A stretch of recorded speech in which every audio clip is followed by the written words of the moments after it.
دروجو هغه د جبه حفاظت ده. د جبه باندې خلق مختلف قسمه گناهونه کوي. د دروغ تعلق دا د جبه سره ده. چغلخوری او دو مسلمانان جنگول د تعلق د جبه سره ده. فضل بکواس او بیهوده خبرې کول د دې تعلق د جبه سره ده. کنزل کول، چاله په غور ور کول، د کرنګ غیبت کول، بد وینا کول، بد خبرې کول او په جواب باندې داسې خبرې کول چې دا غینا شر او فساد جوړ شي، د دې ټول تعلق د زبان سره ده.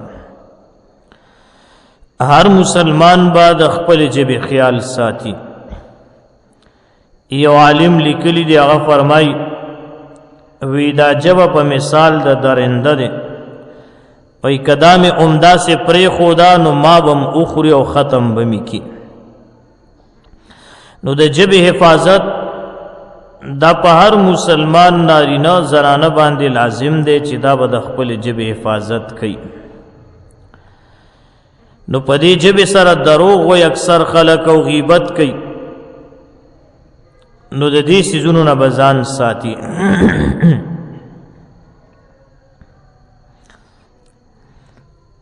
بخاری شریف کی روایت ده، نبی کریم صلی اللہ علیہ وسلم فرمایلی دی چې روجا د روجدار د پاره ډال ده. د دې وجنا روجدار لپکار دی چې په جبا دی غلطه خبره یا د جهالت خبره مثلا چا پورې ټوکی، مسخري، جګړه وغیرہ دی نه کوي. کبل څوک ور سره جګړه کوي نو ورته دی وای چې زما روجه ده، یعنی بل کس ور سره خلا ګډه کړله نو دې ور سره نون خلی، بلکې دې ورته وای چې زما روجه ده.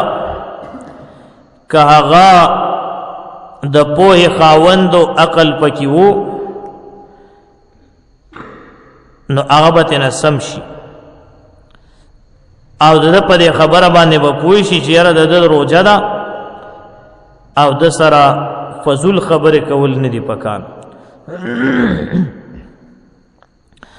او کله سړی قمقلو، نادانو، ناپوه او جاهل انسانو، نو دې مسلمان ته پکار دی چې خپل زړه دې پوي کی چې ستا خو روجه ده، تاله د داسې فضولیاتو جواب مناسب نه دی. نو هر کله چې دستارو جوی نو بیهوده خبرونه، د جنگ جګړونه، د کنزلو، د پیغورونه بزان ساتي. خود و گناهونه داسې دي چې هغه عام خلق ډیر زیات کوي. یو غیبت او دویم دروغ. نو د دینه به ډیر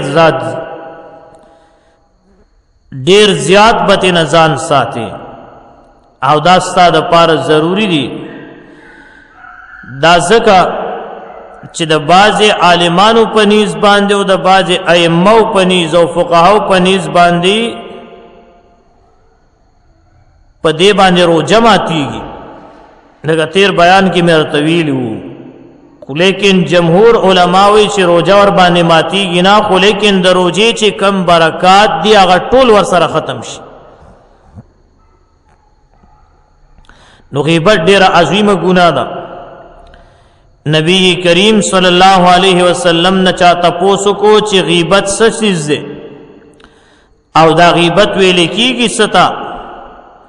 نو نبی کریم صلی الله علیه وسلم او فرمایل چې د چا پشیشا داسې خبره کول، داغه عیب بیانول چې هغه بد غني، دې ته غیبت ویل کیږي. یو عیب چا کې دی او ته پشیشا بیانې خلکو کې مشورې، عیب پکې دی نور خلکو ته وي یا پشیشا هغه پسې بد خبره کې، دې ته غیبت ویل کیږي.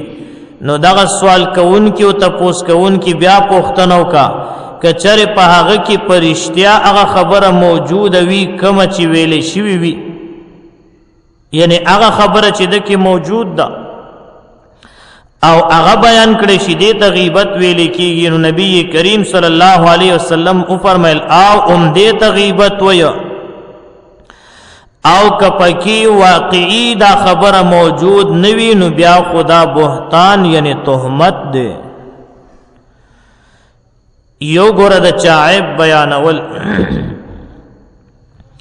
پشیشا اغا پس خبر کول اغا خبر چی پاغا کی موجود دی دیتا غیبت ویلے کی گی او کچر تا پدکی دا خبر نو چاور پسی جوڑا کانو دغی تا بہتان ویلے کی گی دا بہتان چی دے دام دا غیبت نگو رغٹ گناہ دا بیا.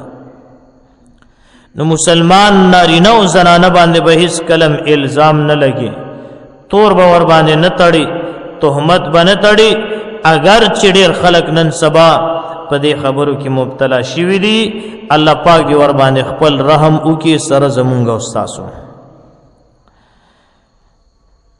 روزه کې غیبت کول دا انسان باندې روزه سختي. د نبی اکرم سید عالم جناب محمد رسول الله صلی الله علیه وسلم زمانہ دا نبی کریم صلی الله علیه وسلم زمانہ کی یو دو زنانو روزه نیولې وا، خدا روزه په دومره سخت شوا او دومره سخت او لګ ورته ولګیدا چې د غولګه اونز غملې شوا، دا سه حتی ورسېږي چې مرګ ته قریب شو. دا زنانه مرگ تور نزدې شوې. نبی کریم صلی الله علیه وسلم ته خبر رااله د الله حبیبا یو دو زنانه دی روزه نیولې ده خو بس مرگ ته قریب دی، روزه په ډېره سخته شوې ده. نبی کریم صلی الله علیه وسلم توجه نه فرمایله، بیا رااله چې دریم ځل باندې بیا راغلل. نبی کریم صلی الله علیه وسلم هغه زنانو ته یو پیاله ورولې غله غټه او ورته وی چې پدې کې الټه وکي. هغه چې یوړي ایو زنانه پکې الټه وکړلې، پاغې کې غوخه او تازه وینا غولټو کې رو غورځي د پیاله نیمه ډکه شوه.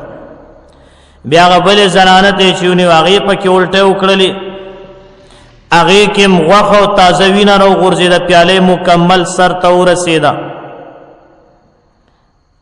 آلته موجود چې کم خلق او اغه دا چو قتل نو ډیر زیات حیران شو. دغه ټیم کې نبی کریم صلی الله علیه وسلم فرمایل چې د دواړو زنانو د الله تعالی په حلال روزي باندې روزه اونې ولا خو حرام سيزونه او خړل. حرام سيزونه سو نبی کریم صلی الله علیه وسلم فرمایي چې دواړو زنانو د خلقو غیبت کولو، دوی غیبت کړي وو، د هغه غیبت د وجنه په دوی باندې دا روزه سخت شوله. نو د دې حدیث مبارکه نه یو مسله دار او طلبلم چې روزه په هغه انسان باندې سختی کی چې هغه فاسق فاجر وی ګورا د روزه د آداب او خیال نه ساتي، په د باندې روزه انتهایی سختي دی. بیا جنگ جګړم کوي، کنزلم کوي، د سحر د پښمنی ټیم نه بیا روزه سر تختلی ګورا. الله پاک دې مونږ او تاسو